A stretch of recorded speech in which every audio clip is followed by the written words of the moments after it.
रहे हैं तो समाजवादी और गठबंधन की सरकार बनेगी तो नौजवानों के लिए भर्ती निकलेगी, कम से कम नौकरी मिले, रोजगार मिले और सही समय पर उनके भविष्य को बेहतर करने के लिए कम से कम अपॉर्चुनिटी तो हो।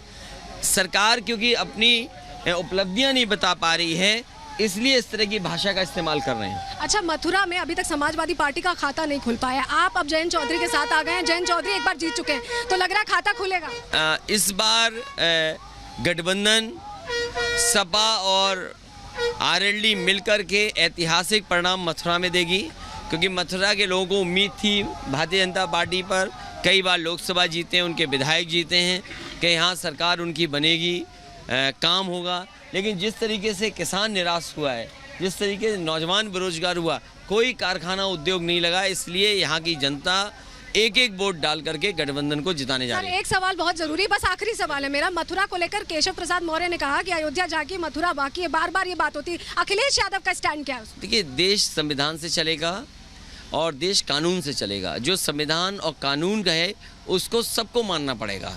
सुप्रीम कोर्ट का फैसला आ गया फैजाबाद अयोध्या के लिए, तो सबको ही मांग रहे हैं उनकी बात, कोई ऐसा नहीं जो बात ना मान रहा हो। इसलिए देश बाबा साहब के, भीमराव अम्बेडकर के दिए हुए संविधान से चलेगा। सपा के लिए राजनाथ सिंह कह रहे हैं कि आप लोग हिंदू मुसलमान हैं। समाजवादी पार्टी हमेशा विकास की राजनीति करती है, खुशहाली की राजनीति करती है।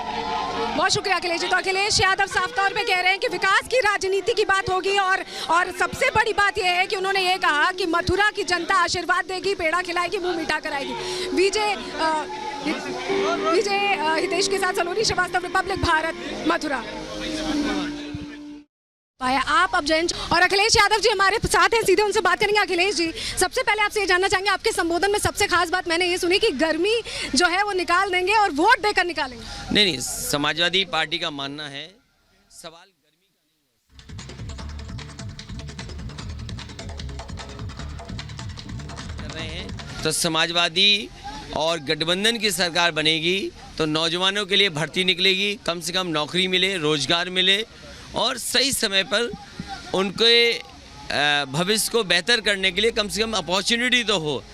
सरकार क्योंकि अपनी उपलब्धियां नहीं बता पा रही है, इसलिए इस तरह की भाषा का इस्तेमाल कर रहे हैं। अच्छा, मथुरा में अभी तक समाजवादी पार्टी का खाता नहीं खुल पाया, आप अब जयंत चौधरी के साथ आ गए हैं, जयंत चौधरी एक बार जीत चुके हैं, तो लग रहा है खाता खुलेगा। इस बार गठबंधन, सपा और आरएलडी मिलकर के ऐतिहासिक परिणाम मथुरा में देगी, क्योंकि मथुरा के लोगों को उम्मीद थी भारतीय जनता पार्टी पर, कई बार लोकसभा जीते हैं, उनके विधायक जीते हैं कि यहाँ सरकार उनकी बनेगी, काम होगा। लेकिन जिस तरीके से किसान निराश हुआ है, जिस तरीके से नौजवान बेरोजगार हुआ, कोई कारखाना उद्योग नहीं लगा, इसलिए यहाँ की जनता एक एक वोट डाल करके गठबंधन को जिताने जा रही है। एक सवाल बहुत जरूरी, बस आखिरी सवाल है मेरा, मथुरा को लेकर केशव प्रसाद मौर्य ने कहा कि अयोध्या जाके मथुरा बाकी है, बार बार ये बात होती है, अखिलेश यादव का स्टैंड क्या है? देखिए, देश संविधान से चलेगा और देश कानून से चलेगा। जो संविधान और कानून का है उसको सबको मानना पड़ेगा। सुप्रीम कोर्ट का फैसला आ गया फैजाबाद अयोध्या के लिए, तो सबको ही मांग रहे हैं उनकी बात, कोई ऐसा नहीं जो बात ना मान रहा हो। इसलिए देश बाबा साहब के, भीमराव अम्बेडकर के दिए हुए संविधान से चलेगा। सपा के लिए राजनाथ सिंह कह रहे हैं कि आप लोग हिंदू मुसलमान हैं। समाजवादी पार्टी हमेशा विकास की राजनीति करती है, खुशहाली की राजनीति करती है।